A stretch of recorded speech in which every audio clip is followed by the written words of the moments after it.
Moi, jamais fait le mariage dans ma vie, c'était juste des concubinages. Il y avait des choses, et je ne sais pas comment on appelle ça en français, qui sortaient dans mes oreilles. Et je n'attendais pas. Donc j'attendais qu'il y ait une seule oreille. Donc l'autre oreille, là, je n'attendais pas. Et quand j'ai accouché, mes filles aussi, ils étaient contaminés avec cette maladie-là. Donc quand j'ai accouché ma fille, à partir de 3 mois, donc l'enfant, quand il arrive la nuit, il pleure, il pleure, il pleure. Et puis, demain matin, je vois que ça commence à sortir aussi. Alors, je les amène à l'hôpital, mais on ne trouve pas de solution. Donc, ça fait longtemps, depuis à l'âge de 13 ans, que je souffrais de cette chose-là. Et à l'âge de 5 ans, je me souviens, donc j'étais violée avec quelqu'un, je ne le connais même pas. Ici, c'était que comme j'étais encore petit, mais je me souviens que j'étais violée. Donc, je ne connais pas les personnes là. Donc, ça a été passé comme ça et je ne parlais rien à personne. Alors, donc c'était mon secret. J'ai gardé ça dans mon cœur. Je ne parlais à personne, même dans ma famille, ils ne savaient pas rien du tout. Et à l'âge de 13 ans aussi, il m'a violée. Donc c'est 2 fois. Donc quand il m'a violée, donc j'avais la haine contre lui. À partir de cela que ma vie sentimentale n'allait pas du tout. Et quand j'avais à l'âge de 16 ans, donc j'ai trouvé un homme, je suis tombée enceinte et puis on vivait avec lui. Au commencement, c'était bien. Mais après l'accouchement, les bagarres ont commencé. Donc j'ai persévéré, je patientais, tout. Ça n'allait pas du tout. Le mari, même s'il avait le travail c'est fini. Donc il n'avait pas même le courage d'aller chercher d'autres travail. Donc les misères. Donc on vivait dans les misères. Donc je suis arrivée au centre d'accueil. Donc quand on s'est séparé avec mon deuxième copain, donc c'est là où je disais, mon Dieu, moi je cherche l'endroit là où je vais trouver la délivrance. Guide-moi si je peux trouver même une église qui peut me délivrer. Donc guide-moi, mon Dieu. C'est ça qui était ma prière.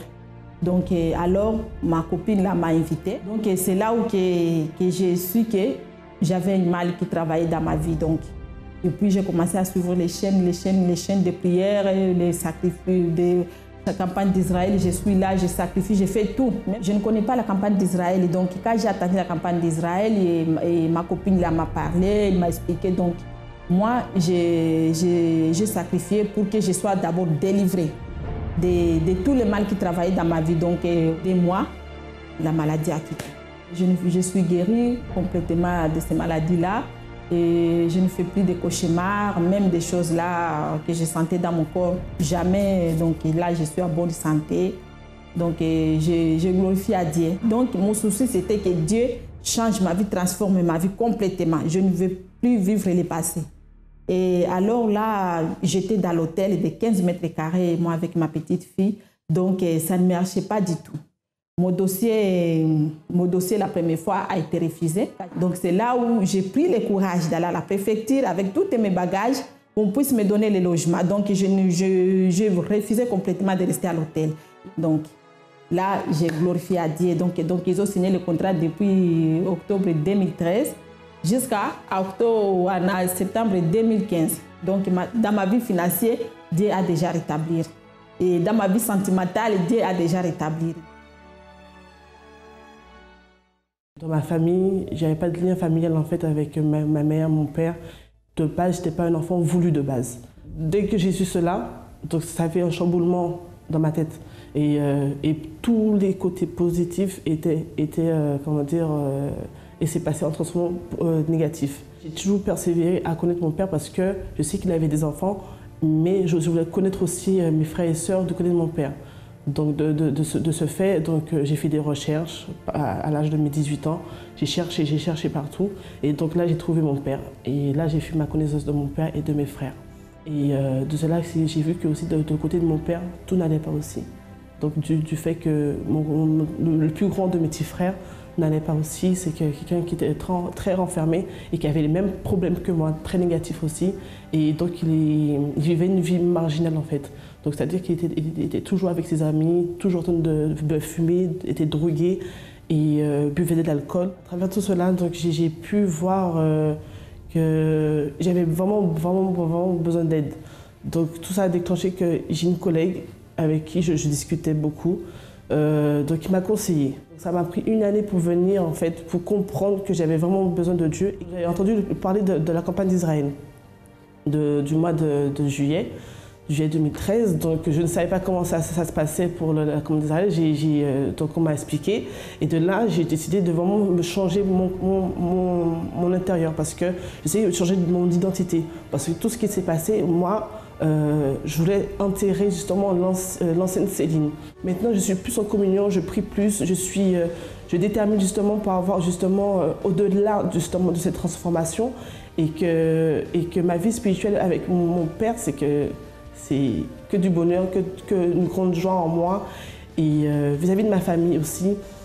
À travers les chaînes de prière, il a transformé, il a changé aussi mon petit frère, parce que lui qui était dans la drogue, lui qui était dans l'alcool, là, et qui limite, il s'occupait de ses enfants, maintenant il s'occupe de ses enfants, il va chercher ses enfants à l'école, il va chercher ma belle-sœur à son travail, et même avant il traînait toujours avec ses amis, même pour aller en vacances familiales, mais il était toujours avec ses amis, mais maintenant il va en vacances avec sa femme et ses enfants. Ma fille aussi, elle est contente, elle vit la parole de Dieu, elle est au PEB. Et là, franchement, même les tatas me disent qu'elle a vraiment changé, transformé. Et c'est plus la capricieuse qu'ils ont connue auparavant. Maintenant, c'est une fille joyeuse et pleine d'entrain. Donc voilà.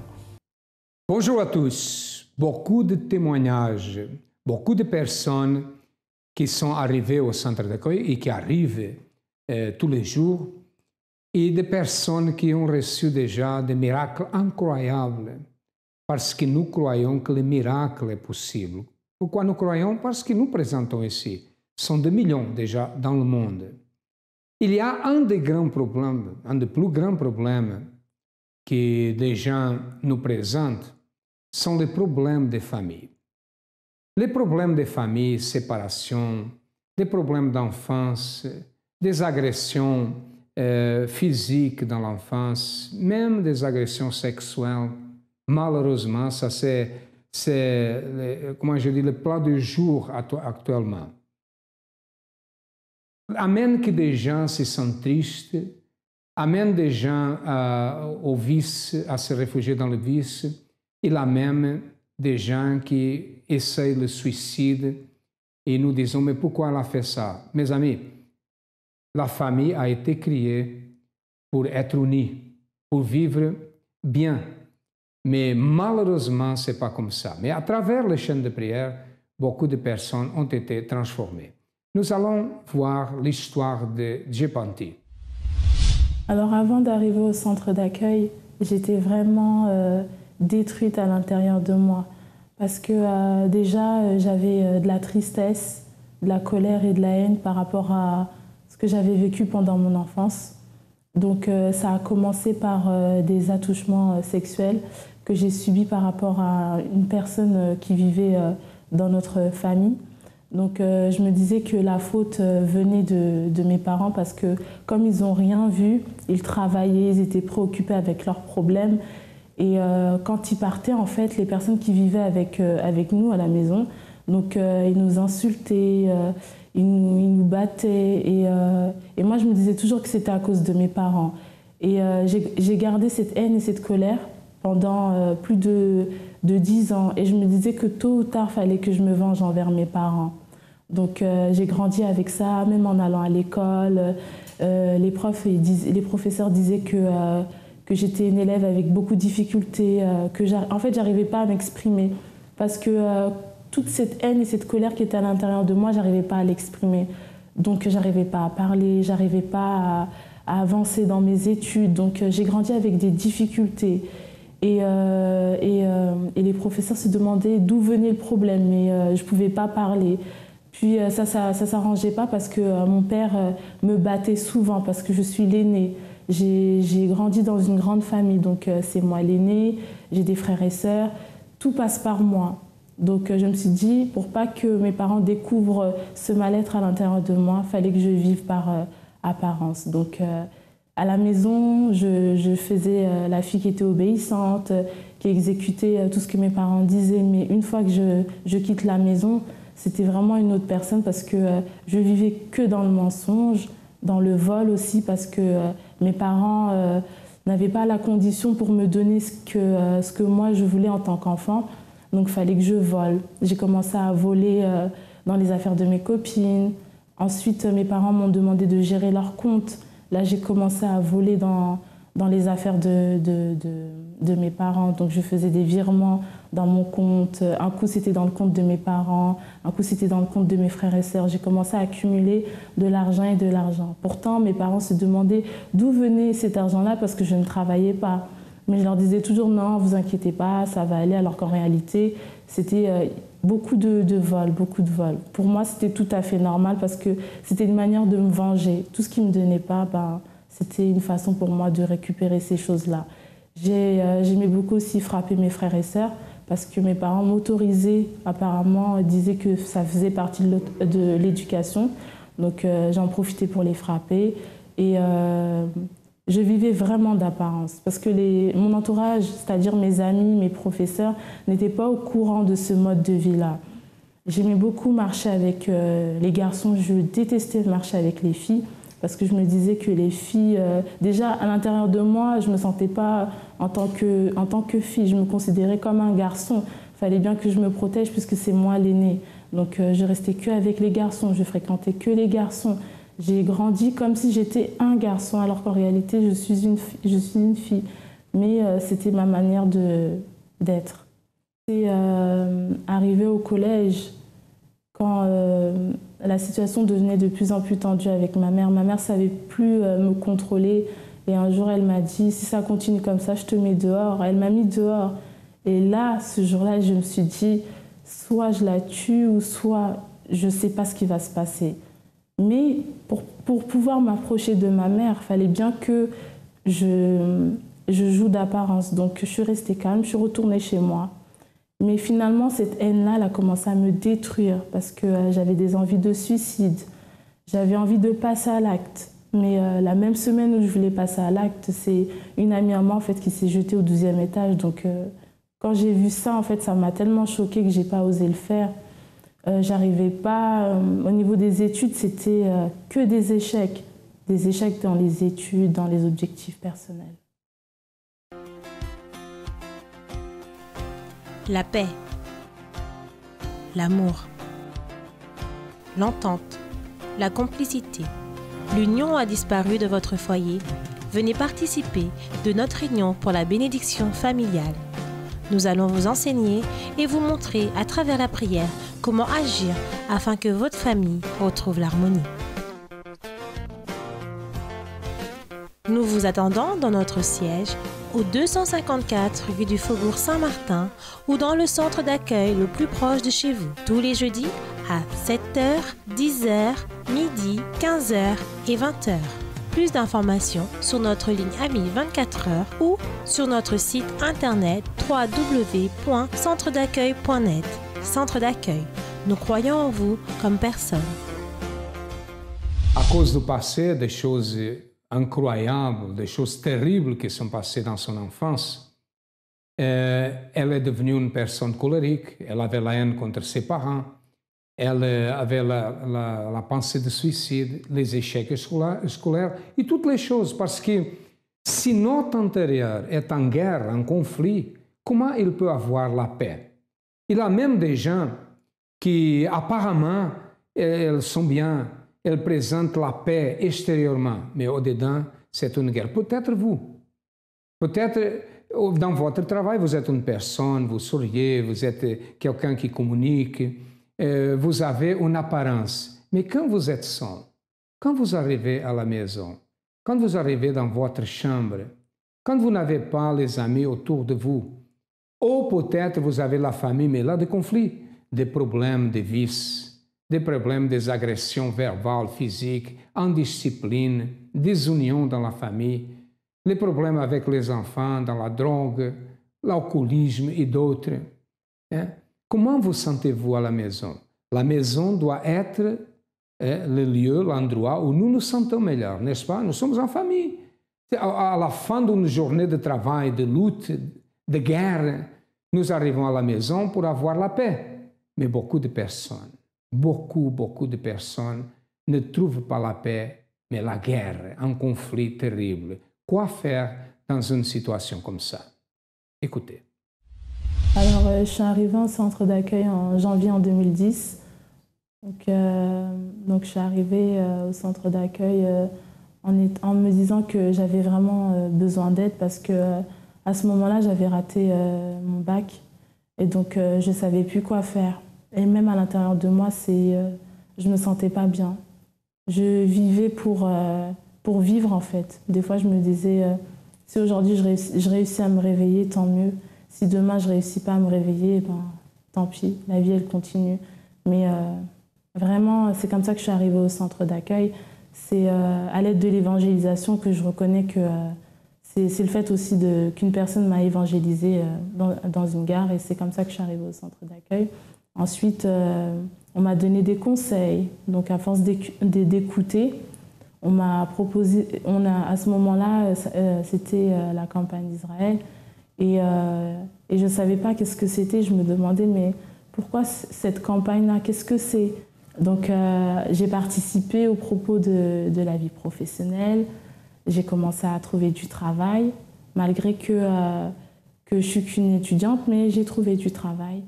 Et là, oui, j'ai commencé à sacrifier des choses personnelles que je tenais beaucoup parce que je ne voulais pas le sacrifier, mais je me suis dit, si je veux voir un changement, il faut que je sacrifie des choses personnelles.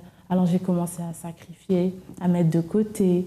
Et ensuite, j'ai tout déposé sur l'autel, comme prévu. À la date indiquée, j'ai déposé. Et là, j'ai commencé à avoir un changement.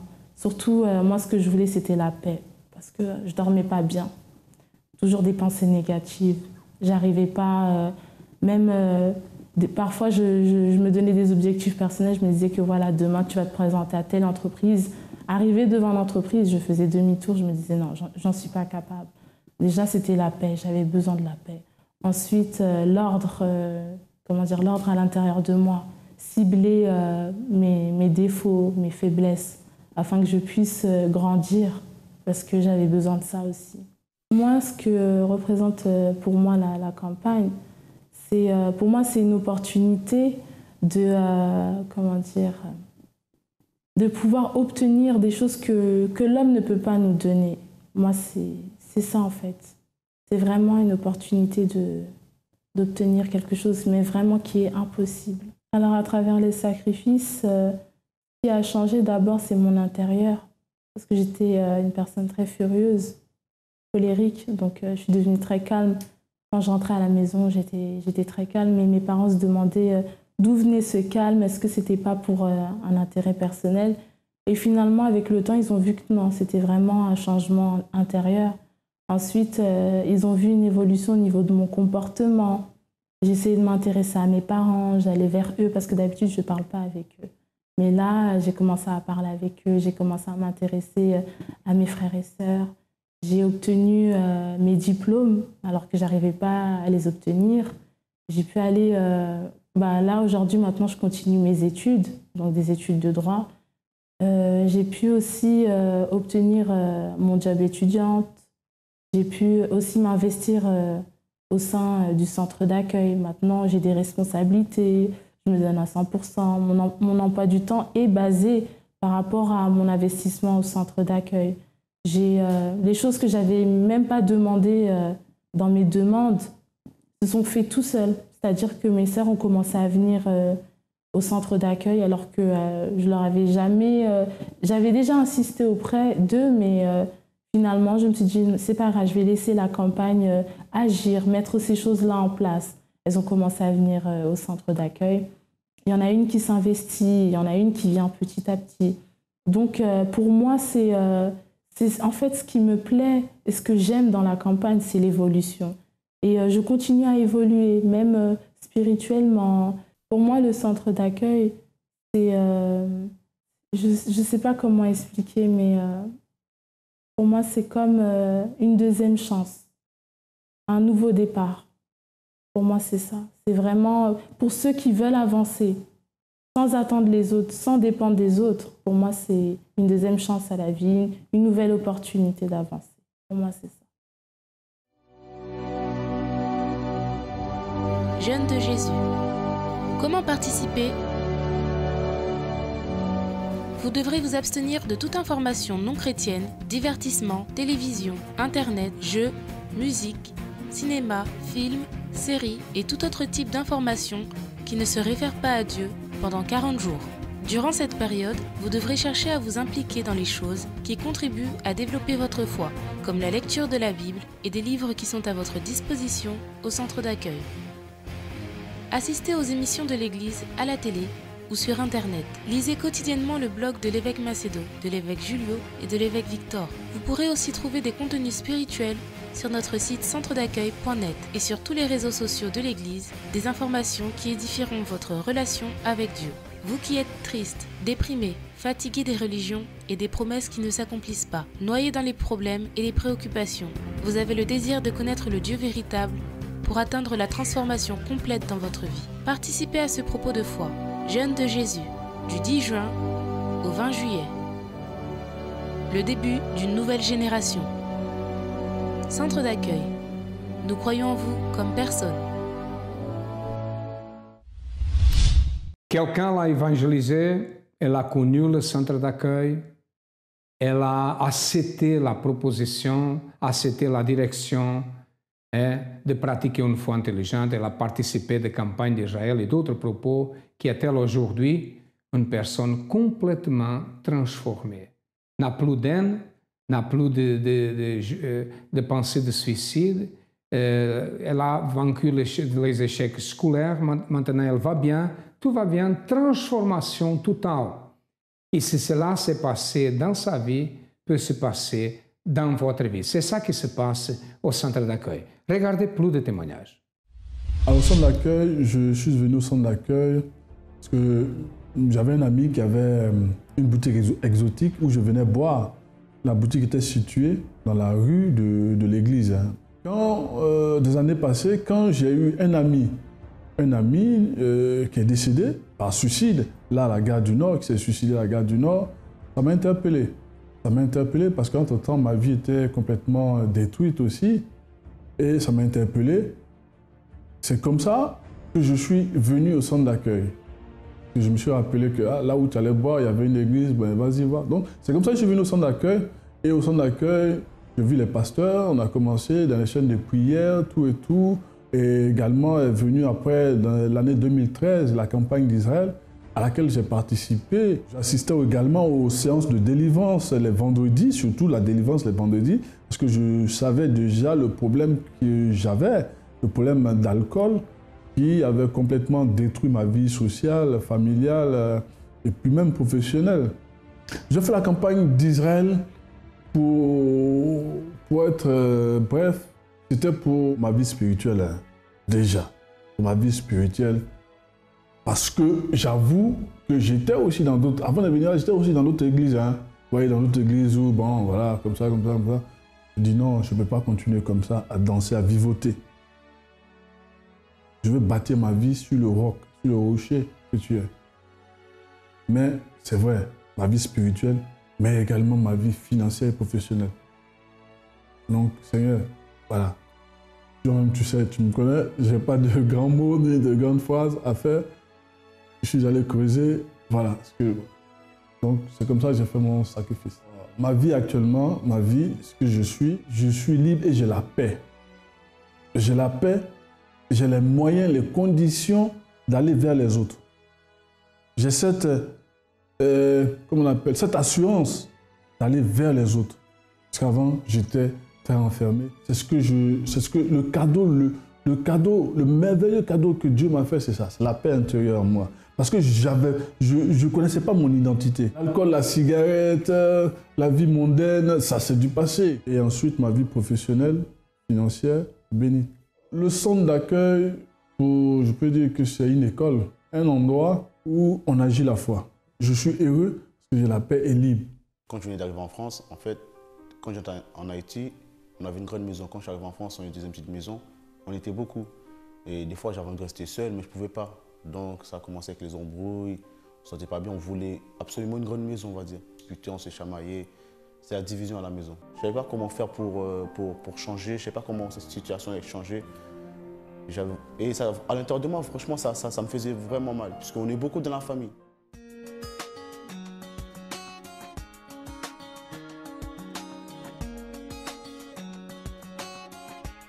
J'ai connu le centre d'accueil par rapport à mon grand frère. Il venait, il nous invitait. Quand on a commencé à s'investir, on s'est vraiment investi tous en même temps. C'est-à-dire, en gros, on a décidé d'avancer tous en même temps. On s'entend bien, on est tous à l'FGF, on se donne, mais vraiment, et je vois la différence, la transformation. Je ne dirais même pas la différence, je dirais la transformation à la maison. Il y a la famille, on est content, on est heureux, il y a la joie, voilà, il y a le bonheur, la joie, tout. Maintenant, je préfère rester. Maintenant, c'est même moi qui dis qu'il faut qu'on se retrouve en famille pour parler, pour rigoler, des choses comme ça.